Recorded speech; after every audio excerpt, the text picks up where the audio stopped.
mati di tangan orang berdosa. Jadi manusia kita ini termasuk Islam, Kristen, Buddha, Hindu, Katolik, Protestan, Prosetan, agama apa saja. Ya banyaknya agama Prosetan, termasuk Ahmad Musadik itu ajaran baru agama Prosetan. Karena tidak ada lagi Nabi selain Nabi Muhammad, Ahmad Musadik yang jadi Nabi baru. Begitu ya. Nah, ketika Yesus itu datang, dianggap oleh Paulus dia adalah Tuhan. Karena ada 3 hal yang membuat Paulus termotivasi untuk menjadikan Yesus Tuhan. Yang pertama, Paulus menganggap kehadiran Yesus tanpa ayah adalah merupakan peristiwa spektakuler yang sangat ajaib, yang tidak mungkin dilakukan kalau bukan Allah sendiri yang melakukan hal itu maka terjadi. Jadi Paulus bermatematika, Paulus berasumsi, mengatakan bahwa barangkali inilah Tuhan, karena sudah tidak ada nabi lagi yang akan muncul. Yesua mati di tangan orang berdosa itu bukan syarat yang ditetapkan oleh Rasul Paulos, melainkan oleh pengakuan Yehuda Iskariot atau Yudas Iskariot yang telah menjual Yesua sendiri, lalu sadar siapa dia sebenarnya. Dalam kitab Matius pasal yang ke-27 ayat 3-4 berkata, kemudian Yehuda yang mengkhianati dia setelah melihat bahwa dia dijatuhi hukuman, dengan menyesal dia mengembalikan 30 keping perak itu kepada para imam kepala dan para tua-tua seraya berkata, aku telah berdosa dengan menyerahkan darah yang tidak bersalah. Namun mereka berkata, apa urusan kami akan engkau lihat? Yang kedua adalah pernyataan dari Pilatus yang mengakui bahwa Yesua itu tidak berdosa, namun memang harus dihukum mati juga untuk menebus jiwa manusia, karena Yesua itu adalah Yahweh dalam wujud manusia sebagai sang juru selamat. Dalam kitab Matius pasal yang ke-27 ayat yang ke-24 mengatakan, dan Pilatus ketika melihat bahwa hal itu tidak menghasilkan apapun, sebaliknya malah menimbulkan kekacauan, dengan mengambil air ia membasuh tangan di hadapan kerumunan orang itu seraya berkata, aku tidak bersalah terhadap darah orang benar ini. Akan kamu lihat. Dan pernyataan Pilatus itu diteguhkan oleh mimpi yang diterima dari Yahweh melalui istrinya Pilatus. Dalam kitab Matius pasal yang ke-27 ayat yang ke-19 mengatakan, ketika Pilatus sedang duduk di kursi pengadilan, istrinya mengirim pesan kepadanya, jangan engkau mencampuri perkara orang benar itu, sebab karena dia aku sangat menderita dalam mimpi tadi malam. Jadi Yesua memang harus mati di tangan orang berdosa untuk menyelamatkan orang berdosa. Karena keberadaan Yesua di bumi ini merupakan manifestasi dari kasih Yahweh kepada manusia, dan itu bukan rekayasa dari Rasul Paulos seperti pernyataan Bapak Ustadz Dr. Muhammad Yahya Waloni tadi.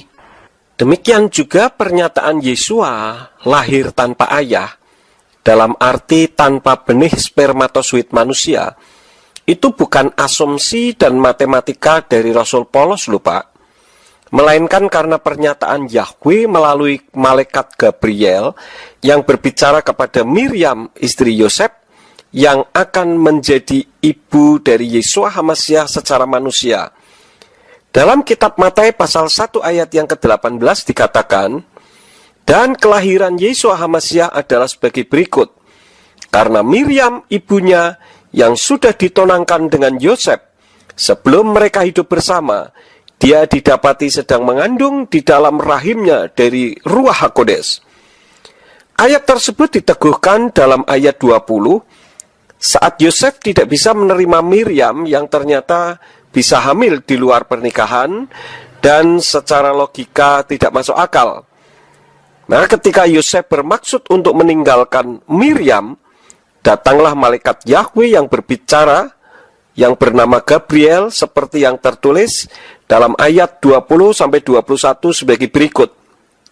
Dan dia, sementara mempertimbangkan hal ini, lihatlah, seorang malaikat Yahweh nampak kepadanya dalam mimpi, seraya berkata, Yosef bin Daud, jangan takut untuk menerima Miriam istrimu, Karena yang dikandung di dalam dirinya adalah dari Ruach HaKodes, dan dia akan melahirkan seorang putra, dan engkau akan menyebut namanya Yeshua, karena dialah yang akan menyelamatkan umatnya dari dosa mereka.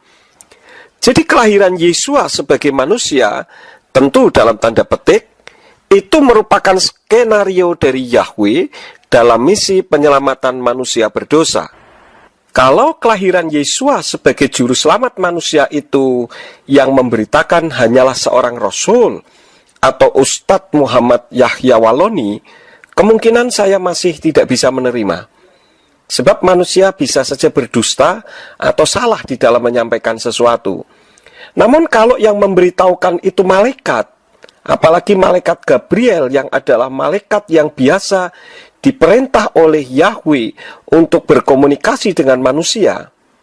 Pertanyaannya, apakah malaikat salah dalam memberitahukan tentang akan adanya kelahiran sang juru selamat manusia? Tentu saja jawabannya bagi saya, tidak.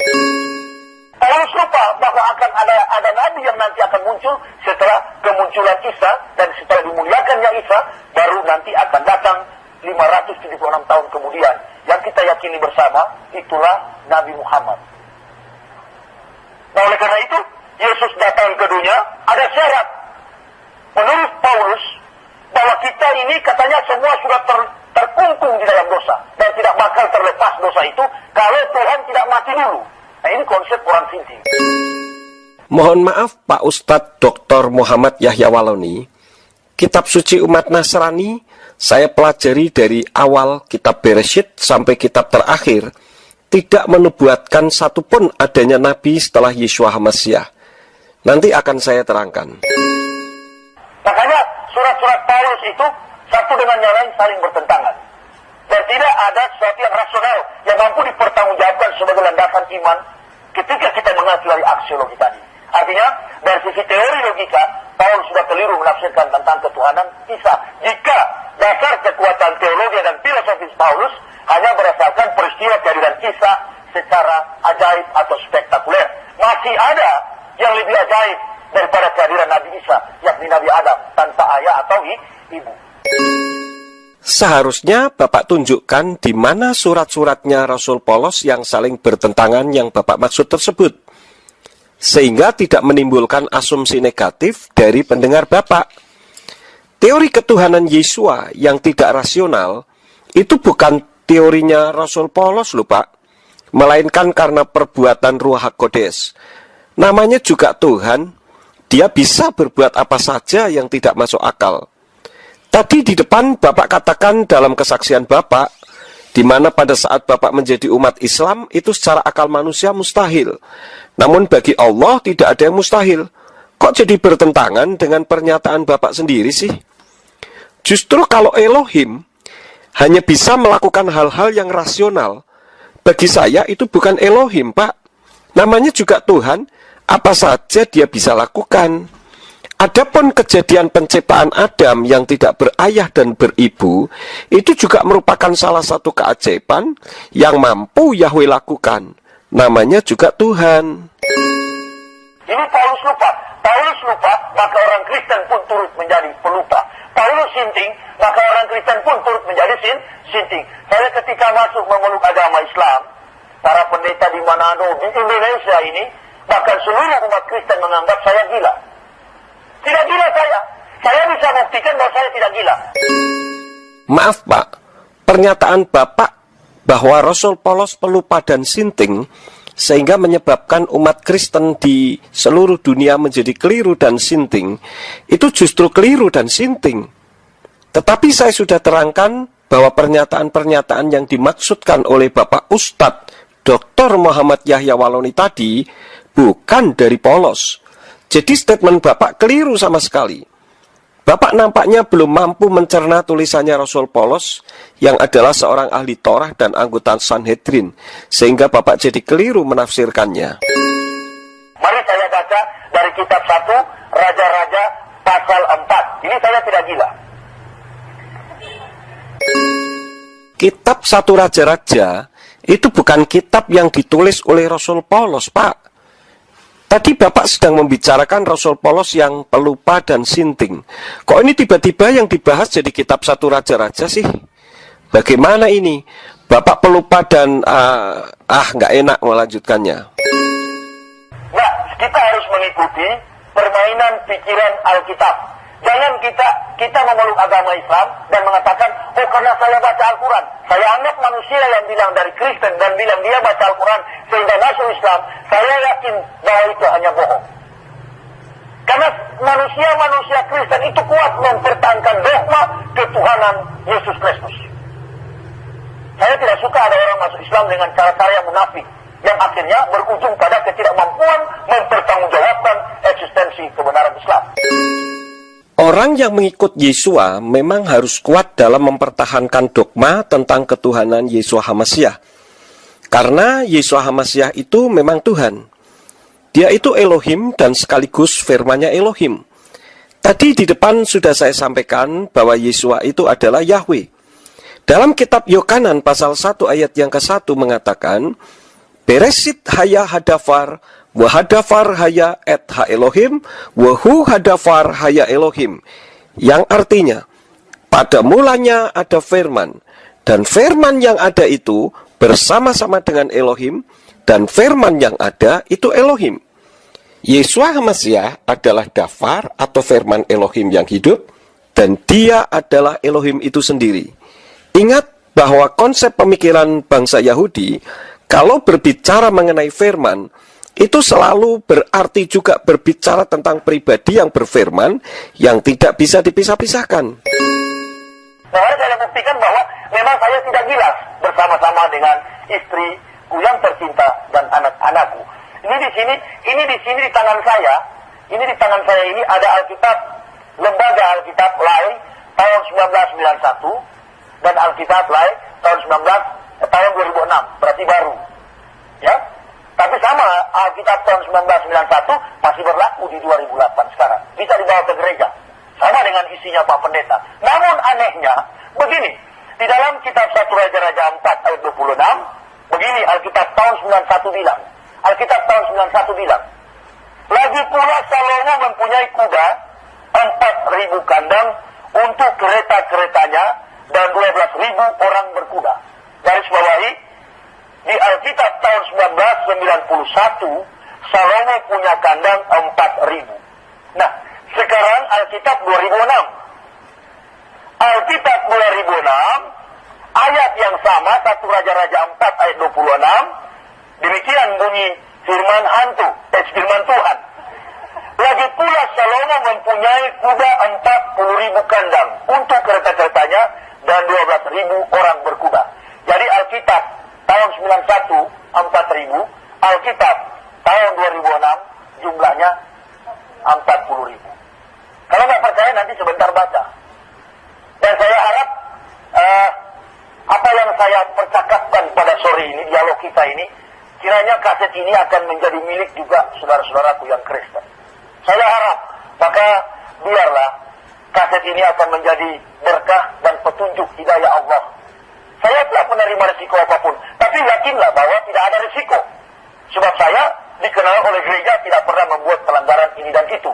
Dan pun saya keluar dari agama Kristen, memeluk agama Islam, pamit kepada ketua sinode dan beliau sempat pingsan. Karena beliau takut jangan raja-raja ini saya buka salah satu dari ke-18.000 data-data kepalsuan yang saya dapati. Bapak Ustadz Dr. Muhammad Yahya Waloni yang dikasihi Tuhan, saya ingatkan bahwa kitab suci terbitan Yayasan Lembaga Alkitab Indonesia itu merupakan kitab terjemahan. Nah, kitab suci diterjemahkan itu dengan maksud supaya pembacanya bisa mengerti isinya. Kitab suci Tenak itu sudah diterjemahkan ke ratusan bahasa di dunia ini, dengan maksud agar pembacanya dapat mengerti apa maksud Tuhan bagi manusia. Kitab suci umat Nasrani itu aslinya ditulis dalam bahasa Ibrani, dan ada yang dalam bahasa Aramaik. Bagaimana mungkin orang dapat mengerti isinya jika tidak diterjemahkan? Bagaimana dengan embok-embok dan bapak-bapak tua yang tidak berpendidikan teologi dapat mengerti maksud Tuhan kalau tidak diterjemahkan? Paling-paling juga hanya bisa membaca. Itu pun sangat sulit kalau tidak mempelajari secara khusus, sedangkan artinya tidak mengerti. Saya sering bertanya kepada orang yang mengaku diri Islam, bahkan sering ke masjid dan ke langgar atau surau. Namun saat saya tanya alamat ayat Al-Quran, mereka masih mencari-cari dan setelah ketemu, hanya bisa membaca saja. Ketika ditanya artinya, tidak mengerti. Kenapa? Karena Al-Quran yang dibacanya tidak ada terjemahannya. Nah, sekarang Al-Quran sudah banyak diterjemahkan ke berbagai bahasa juga. Terjemahan Al-Quran juga ada revisi. Artinya, terjemahan terdahulu perlu diperbaiki agar bisa disesuaikan dengan maksud penulisnya. Nah, kitab sucinya umat Nasrani, terbitan Yayasan Lembaga Alkitab Indonesia, juga merupakan kitab terjemahan yang tentu saja bisa salah. Jadi apa yang Bapak baca tadi, itu merupakan terjemahan yang direvisi, bukan kebohongan, atau kepalsuan kitab, atau kesalahan kitab, melainkan kesalahan terjemahan. Kalau kitab asli, tentu saja tidak akan bisa salah. Jika ketua sinode Bapak dulu sampai ketakutan dan pakai pingsan segala, takut kalau kitab 1 Raja-Raja ini dibuka, itu merupakan kekeliruan besar. Dan apakah benar sih sampai pingsan segala? Kalau saya justru senang, sehingga bisa dilihat aslinya yang benar itu yang bagaimana. Saya sadar sesadar-sadarnya bahwa kitab terjemahan bisa saja salah, namun kitab aslinya yang berbahasa Ibrani tidak akan pernah salah. Saya sebagai teologlah yang seharusnya berkewajiban untuk memperbaiki kesalahan terjemahan tersebut. Perhatikan Pak, 1 Raja-Raja 4 ayat yang ke-26 dalam bahasa Ibrani itu tidak ada. Dalam kitab terjemahan Ibrani, 1 Raja-Raja 4 itu hanya sampai pada ayat yang ke-20, lalu beralih ke pasal 5 ayat yang ke-1. Namun urut-urutannya masih sama. Nah, ini saja menunjukkan terjadi kesalahan penulisan alamat ayat jika dibandingkan dengan kitab berbahasa aslinya. Lalu apakah berarti kitab aslinya salah? Tentu saja tidak. Yang salah adalah penulisan alamat ayatnya saja.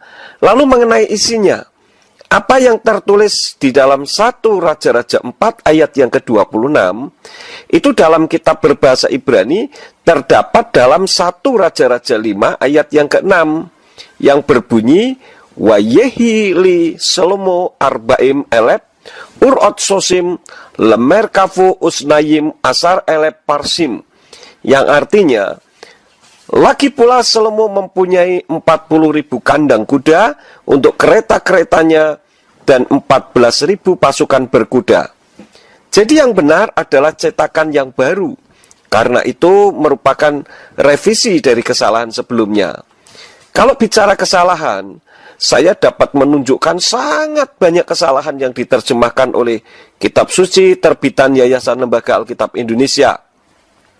Khususnya nama Tuhan yang seharusnya tidak diterjemahkan oleh Yayasan Lembaga Alkitab Indonesia diubah menjadi sebutan. Nama Yahweh diterjemahkan menjadi Tuhan huruf besar semua dan Allah huruf besar semua dalam perjanjian lama, dan Tuhan T bagian depan saja yang besar dan Allah A-nya saja bagian depan yang besar itu di dalam kitab perjanjian baru.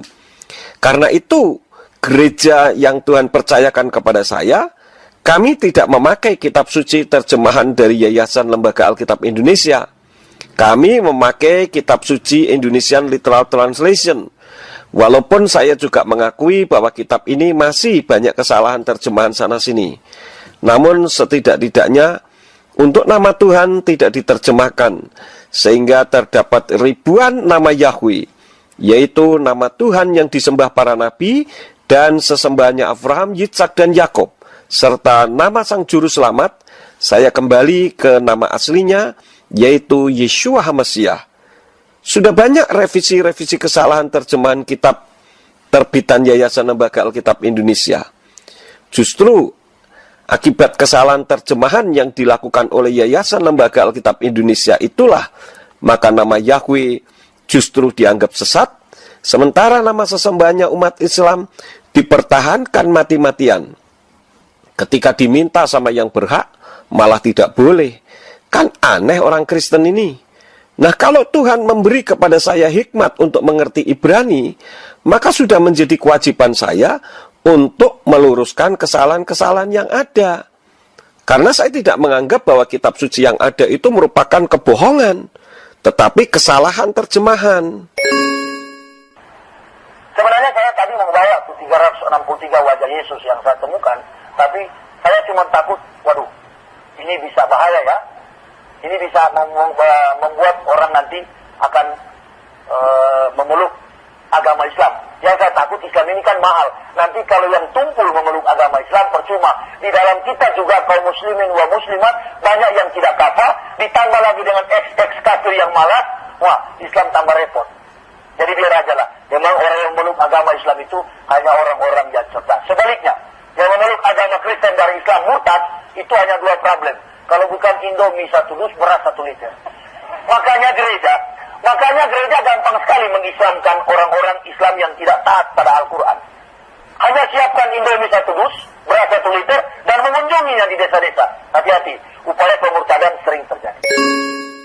Bapak Ustadz Dr. Muhammad Yahya Waloni sekarang telah menjadi Islam dan bisa mengatakan seperti itu. Apa dahulu saat menjadi Kristen tidak pernah membagi-bagi sembako kepada umat Islam? Istilah mengkristenkan itu hanya diucapkan oleh orang yang merasa curiga atas pelayanan kasih yang dilakukan oleh umat Nasrani. Kalau melihat ada saudara-saudara sesama bangsa Indonesia mengalami kelaparan, sementara gereja juga diberi tugas oleh Tuhan untuk mengasihi sesamanya, kenapa tindakan kasih ini harus dicurigai sebagai kristenisasi? Kalau Bapak Dr. Yahya Waloni saat menjadi Nasrani dahulu tidak pernah memberikan atau memerintahkan anak buah untuk membagi sembako kepada umat Islam atau umat agama lain sebagai bentuk kepedulian sebagai sesama bangsa Indonesia, jangan-jangan memang dalam hati Bapak tidak memiliki kasih Tuhan dan tidak peduli dengan sesamanya yang mengalami kelaparan. Masalah menjadi Kristen itu tidak perlu jika disebabkan karena soal sembako. Bapak sendiri juga mengatakan tadi kan, buat apa ada orang pindah agama kalau motivasinya soal materi dan makanan? Jadi sebaiknya Bapak tidak usah mengembus-embuskan rasa kecurigaan di antara dua agama inilah, Pak. Bagi kami, menjadi pengikut Yeshua itu merupakan anugerah, orang pilihan Tuhan. Nah, kalau Bapak juga mengatakan hal yang sama bagi umat Islam sebagai orang yang diridhoi oleh Allah, itu wajar dan sah-sah saja. Maka dalam ceramah Bapak itu seharusnya tidak usah menjelek-jelekkan Nasrani lah, Pak. Bapak belajar agama Islam saja lebih dalam, sehingga tidak menyinggung perasaan orang lain. Saya juga tidak menyinggung perasaan umat Islam. Kita sama-sama ciptaan Tuhan yang sudah punya jalan sendiri-sendiri. Jadi tekuni saja jalannya masing-masing, sehingga tidak perlu sampai benturan dan terjadi keributan dan pertikaian. Karena itu merupakan satu tindakan yang konyol dan sia-sia yang tidak memuliakan Tuhan. Makanya di kesempatan ini, selaku mantan kafir, saya harus membuktikan dasar-dasar kebenaran yang tentunya ada dalam Bible ini. Nah, kedua, saya akan memberitahukan apa yang memotivasi saya. Ketika saya pendeta, coba tanyakan pendeta-pendeta di luar. Ada 4 golongan aliran, sebenarnya 5. Saya sebenarnya 6. Saya sebut 4 saja. Karena 4 ini paling banyak pemeluk agamanya. Ada 4 organisasi aliran gereja. Ada pertama-tama Katolik. Yang kedua, Protestan. Yang ketiga, Anabaptis atau Pantekosta. Yang keempat, Adventis atau Gereja Penantian. Advent bahasa Ibraninya penantian. Jadi dia belum percaya kalau Yesus sudah datang. Dia masih menanti Advent, hari penantian, hari ke-7. Bapak dalam menyampaikan doktrin bahwa Advent itu sedang menanti kedatangan Yesua karena mereka belum percaya bahwa Yesua sudah datang, itu keliru loh, Pak. Saya punya kenalan banyak petinggi-petinggi Advent dari gereja Masehi Advent hari ke-7. Mereka percaya tuh Yesua sudah datang ke bumi. Fokusnya mereka sedang menantikan Yesua datang kembali untuk yang kedua kali sebagai pribadi yang akan menyelamatkan orang-orang yang menantikan dia. Kalau yang belum percaya bahwa Yesua sudah datang ke bumi, itu doktrinnya agama Yahudi, Pak. Jadi orang Yahudi sampai sekarang sedang menantikan Sang Mesias ke bumi. Itu baru benar. Bapak jangan salah memberikan pengajaran dong, Pak. Nah, anehnya, saya bisa buktikan. Dan saya katakan tadi, bahwa gereja-gereja ini menuduh saya tadi katanya gila. Istri saya gila, anak-anak saya gila, apalagi saya. Di atas gila, Cindy. Nah, ketika saya mendengar itu, saya klarifikasi dan saya katakan, bukan saya gila. Justru saya dulu percaya kitab orang yang kelewat pintar alias sinting. Ini kitab orang sinting. Anggaplah tahun 91 Tuhan yang berfirman, tapi 2006 sudah hantu. Karena jumlahnya sudah berbeda. Dan dalam sistematika sains, ilmu pengetahuan, teori salah, praktek tidak mungkin benar. Kira-kira begitu nggak? Nah, inilah sisi rasio. Kita memandang Kristen dari logika. Kita melihat Kristen mengukur standarisasi dan sampai kepada tingkat akurator daripada kekuatan Kristen sampai di mana. Ternyata Kristen dari sisi logika, agamanya sudah menyesatkan. Maka saya tidak tepat kalau dikatakan gila.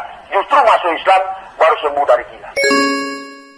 Pemahaman Bapak mengenai kitab suci umat Nasrani saja sudah salah sih, Pak. Maka Bapak mengata-ngatai umat Nasrani itu kitabnya orang sinting. Dengan Bapak mengatakan bahwa kitab terjemahan tahun 1991 itu anggap saja Tuhan yang berfirman, tapi tahun 2006 itu sudah hantu. Itu menunjukkan bahwa konsep pemikiran Bapak sangat keliru besar. Bapak lupa bahwa kitab yang Bapak baca itu hanya kitab terjemahan. Apakah dengan berubahnya terjemahan yang berbeda itu berarti kitab aslinya ikut berubah? Ah, yang benar aja, Pak. Yang benar itu kitab tahun 1991 itu terjadi kesalahan dalam menerjemahkan. Karena yang menerjemahkan tidak memahami bahasa Ibrani. Lalu setelah dikoreksi atau diperhatikan ulang ternyata keliru, maka direvisi. Adapun kitabnya yang asli berbahasa Ibrani kan tidak berubah sih, Pak. Penulisan 4000 memang keliru, sebab bahasa Ibraninya 40.000 itu arba'im elef. Sedangkan kalau 4000 itu arba'at elefim. Simple kan? Kira-kira itu yang saya harus akui. Maka saya pernah membuat pernyataan, lebih baik saya dituduh gila daripada hidup dalam kesesatan. Karena orang gila belum tentu sesat, tapi orang sesat lebih daripada sinting. Sebabnya saya biar saja difitnah gila, nggak jadi masalah, no problem. Yang penting saya hidup di dalam ketenangan. Nah, yang kedua, saya membuktikan dasar-dasar secara etika. Saudara boleh tanya, pendeta pastor, jangankan pastor dengan pendeta, pendeta dengan pendeta, itu tidak pernah hidup rukun. Mengapa? Karena semuanya mempertahankan omset. Mempertahankan omset. Kenapa Bapak selalu mengembuskan a priori negatif? Ketidakcocokan gembala yang satu dengan yang lain, atau pendeta satu dengan yang lain, itu bukan semata-mata masalah materi loh, Pak. Bisa karena masalah penekanan ayat yang berbeda, penerapan manajemen yang tidak sesuai, visi dan misi yang berbeda, dan masih banyak lainnya lagi. Apakah dengan perbuatan-perbuatan jelek para pendeta itu berarti pengajarannya juga jelek?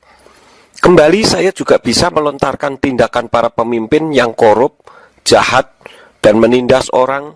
Apakah lalu langsung berkaitan dengan ajarannya? Itu kan tindakan individualis setiap orang yang tidak ada kaitannya dengan keyakinannya. Jadi jangan dikait-kaitkan. Kalau berbicara masalah materi, antara kakak adik saja bisa bunuh-bunuhan dan saling menghakimi serta saling menghujat. Kalau Bapak tahu adanya kekeliruan seperti yang Bapak katakan tadi, apa yang bisa Bapak perbuat saat menjadi Nasrani dulu? Kenapa tidak Bapak sampaikan usaha yang sudah Bapak sampaikan dulu?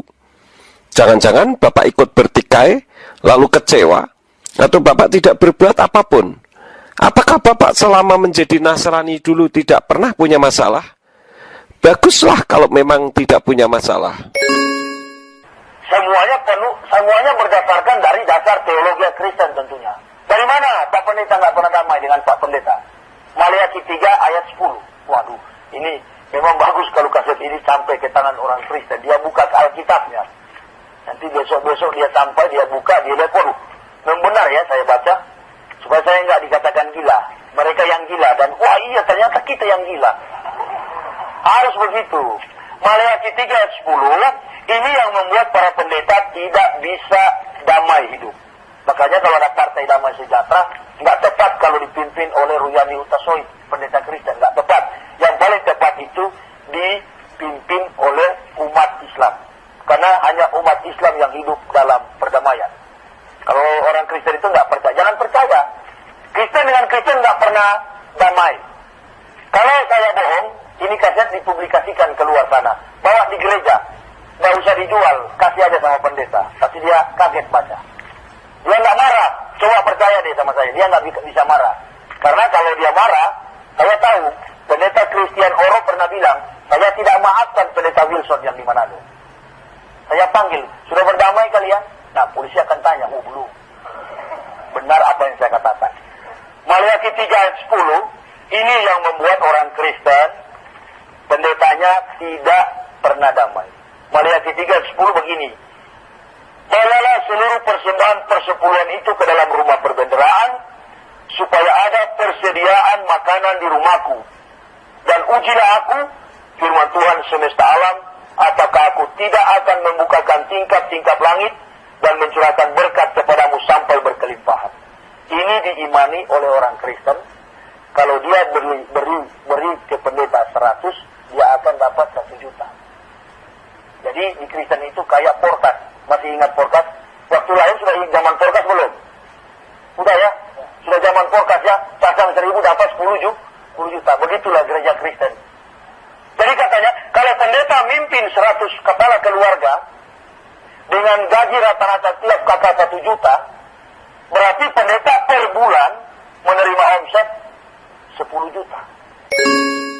Bapak Dr. Muhammad Yahya Waloni yang dikasihi Tuhan, Bapak keliru dalam memberikan informasi kepada umat Islam tentang perpuluhan.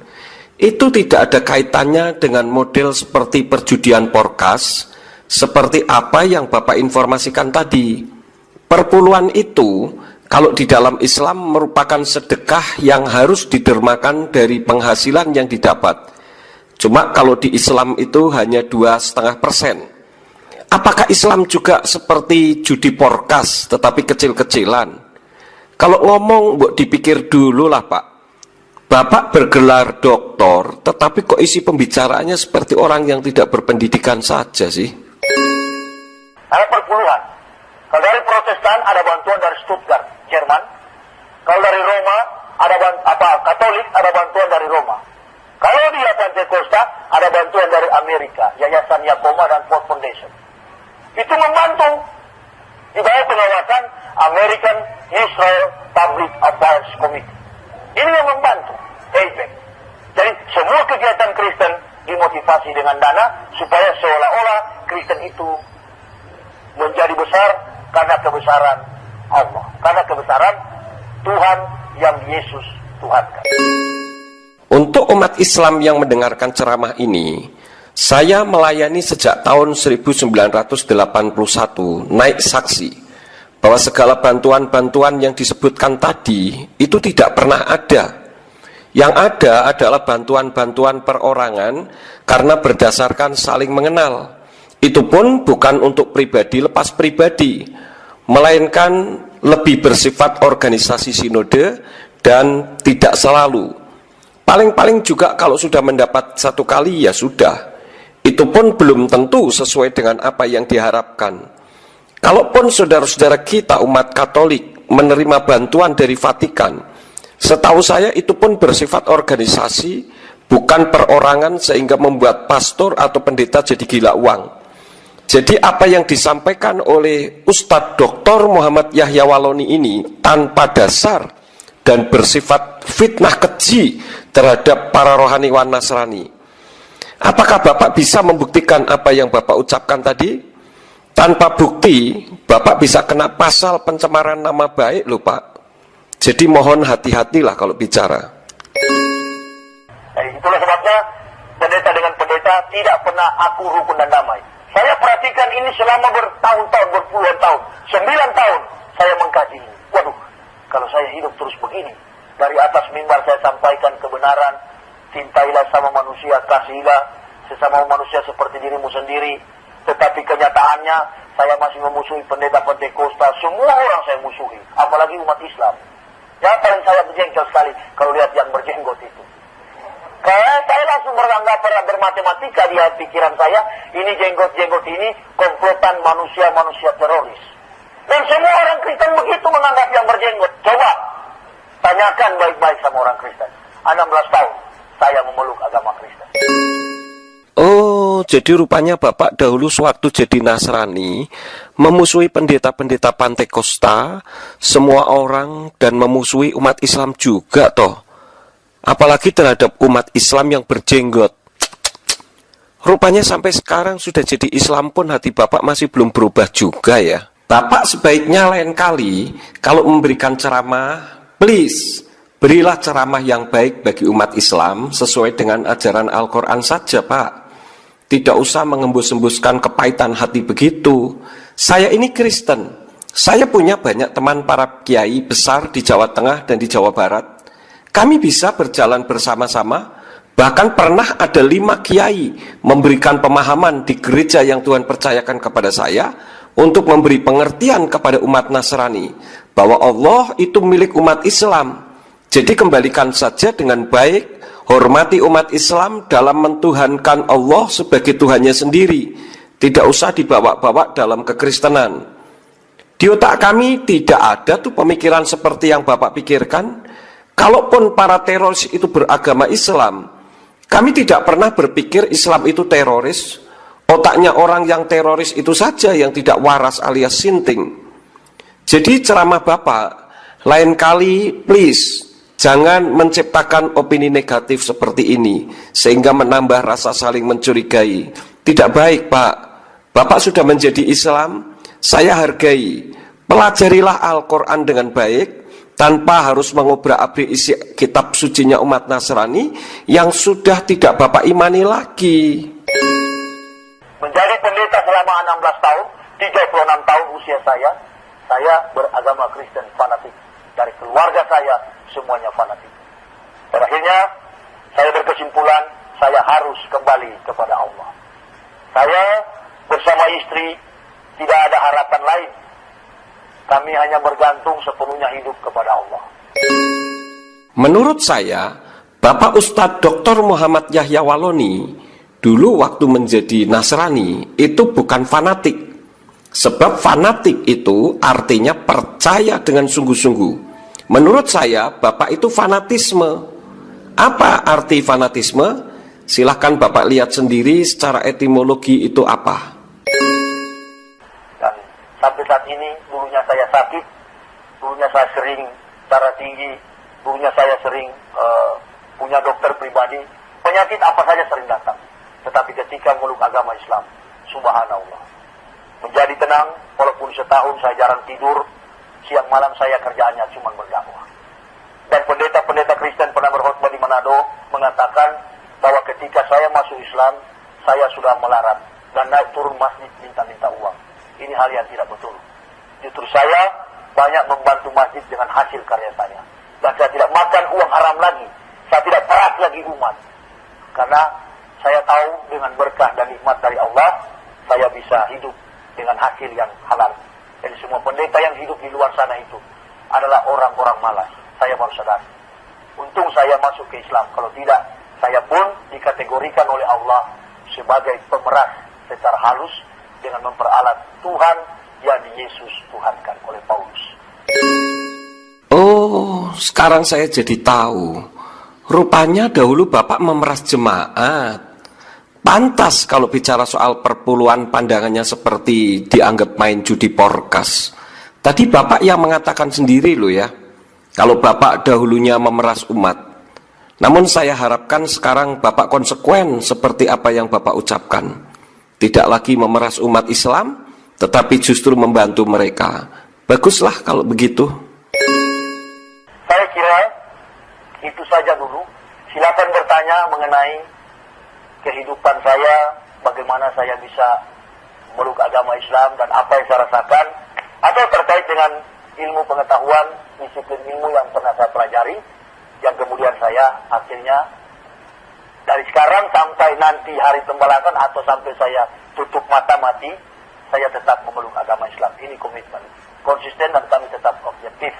Silakan bertanya, saya berikan waktu sepuas-puasnya barangkali ya, sesuai dengan petunjuk yang ada. Silakan.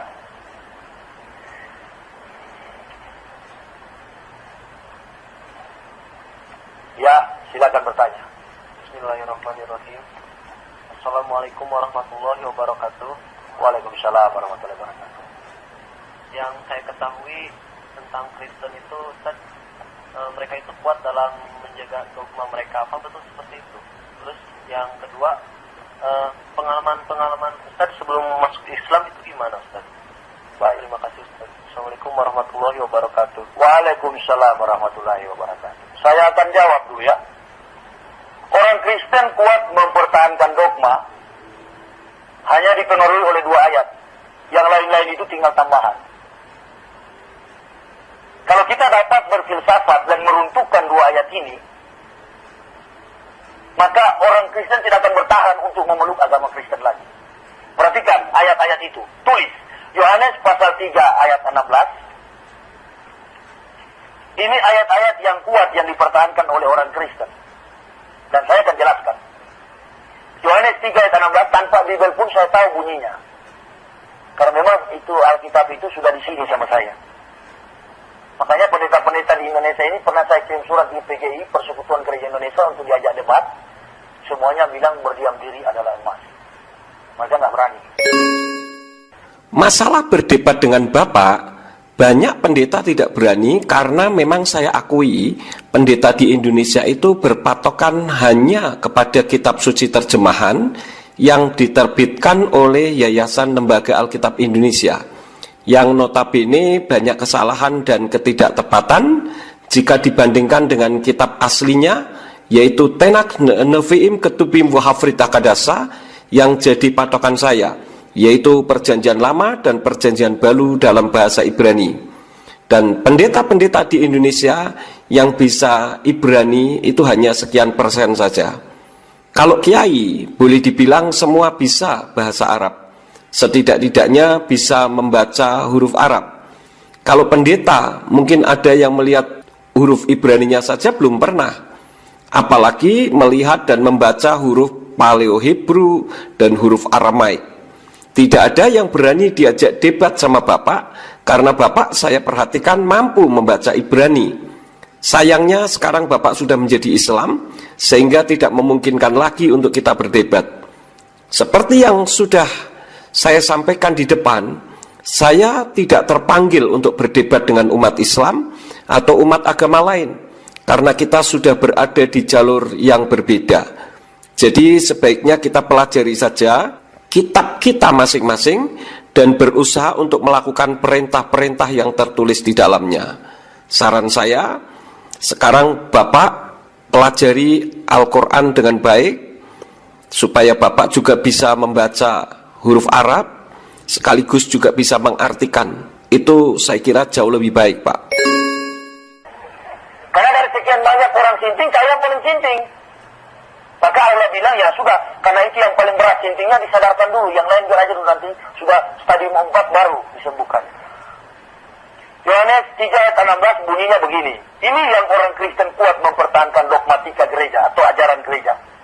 Karena begitu besar kasih Allah, tidak bisa bilang Allah ya, Allah dia, Allah.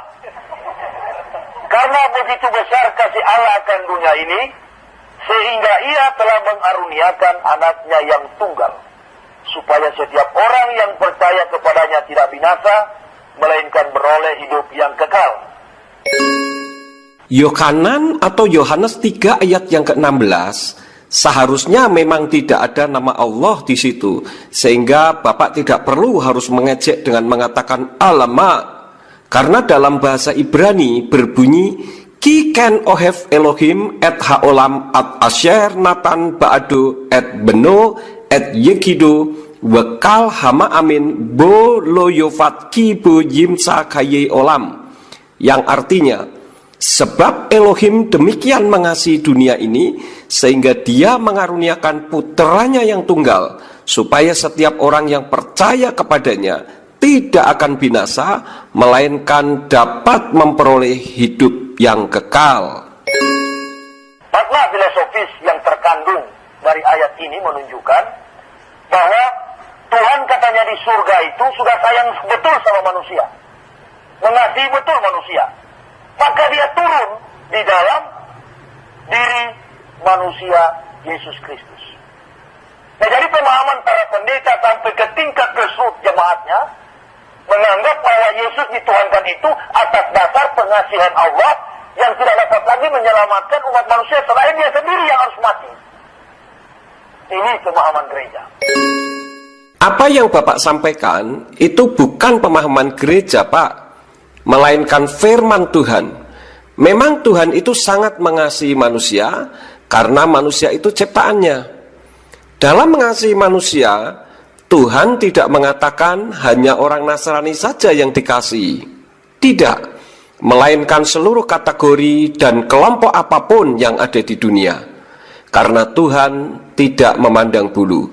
Kenapa dia turun ke bumi dalam wujud manusia? Karena Tuhan ingin bisa berbicara lebih dekat, lebih jelas lagi kepada manusia. Sebab ketika Yahweh sebagai sang pencipta berinteraksi dengan manusia, harus dalam ruang maha kudus di kemah tabernakel. Sebab aura kekudusan Yahweh membuat manusia yang berdosa akan mati ketika mendekat kepada Yahweh. Karena Yahweh itu kudus adanya, sedangkan manusia sudah berdosa.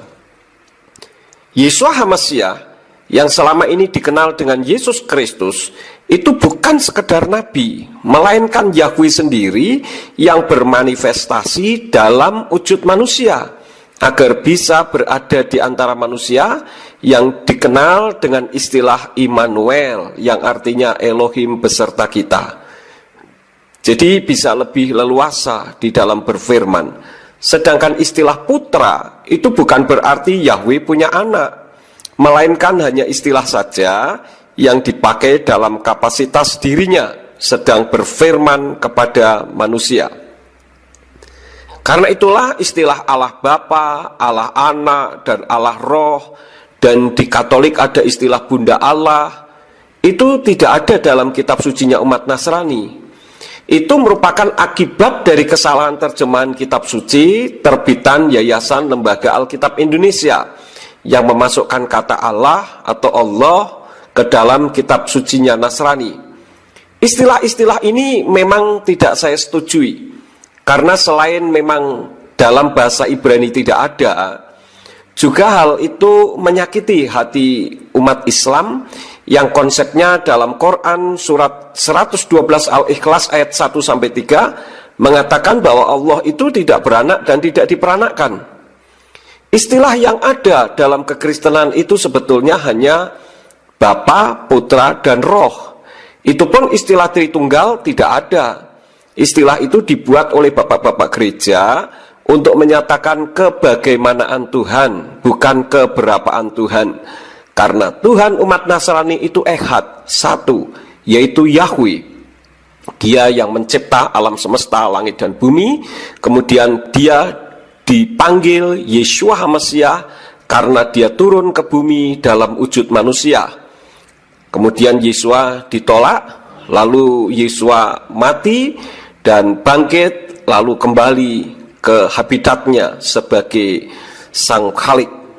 Kemudian karena Yahweh itu mencintai manusia, maka Yahweh turun lagi ke dalam kehidupan manusia, bukan di sekitar manusia, tetapi di dalam manusia, dalam wujud Ruach HaKodes yang selama ini dikenal dengan istilah Roh Kudus. Jadi umat Kristen itu sudah ketipu oleh konsep filsafat Yunani.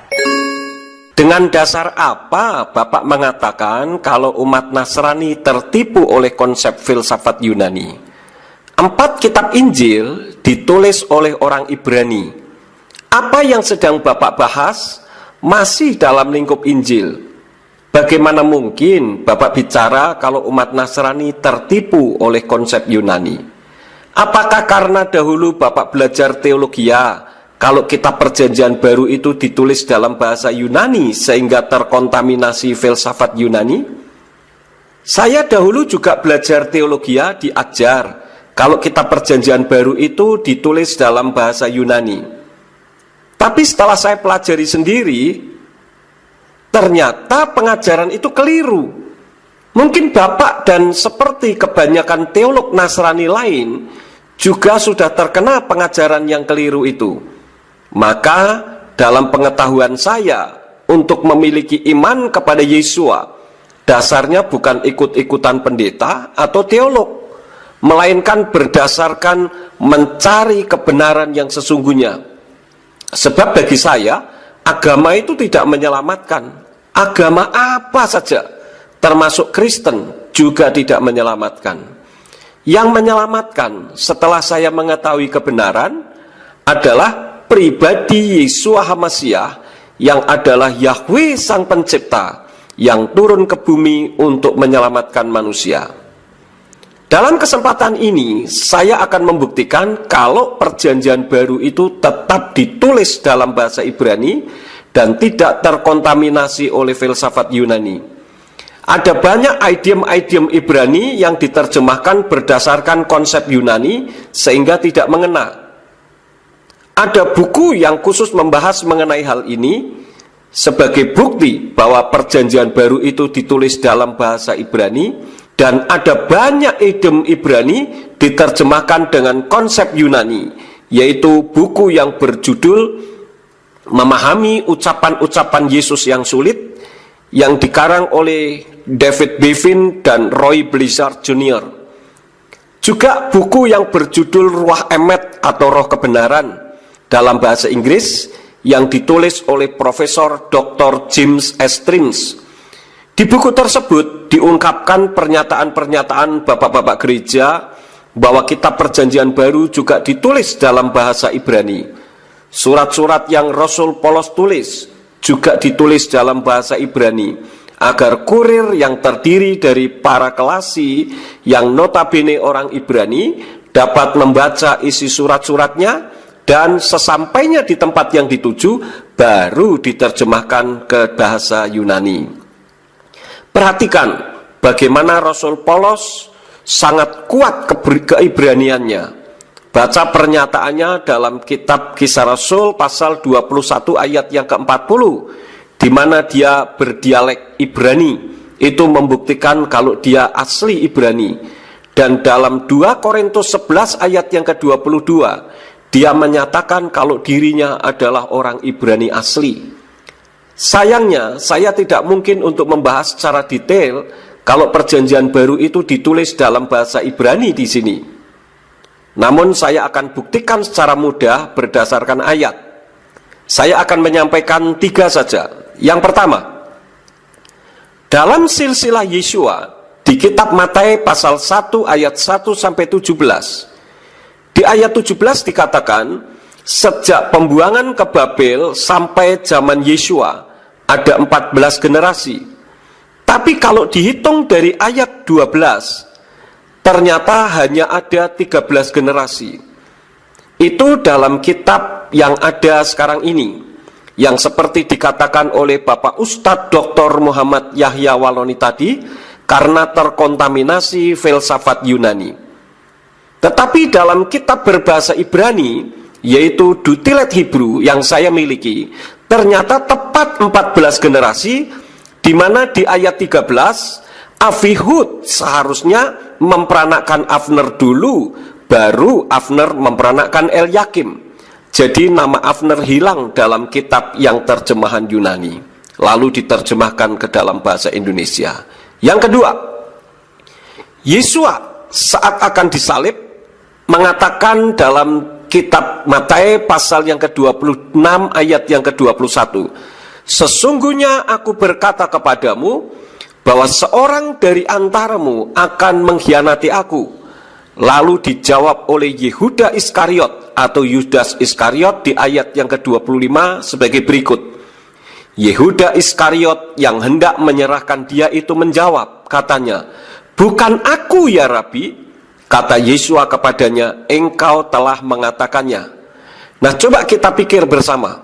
Saat Yehuda mengatakan, "Bukan aku ya Rabi," lalu Yesua menjawab, "Engkau telah mengatakannya." Seharusnya kan bukan Yehuda Iskariot yang menyerahkan Yesua. Namun kenapa dalam kenyataannya Yehuda yang menyerahkan Yesua? Apakah ucapannya Yesua salah? Atau kitab sucinya yang salah?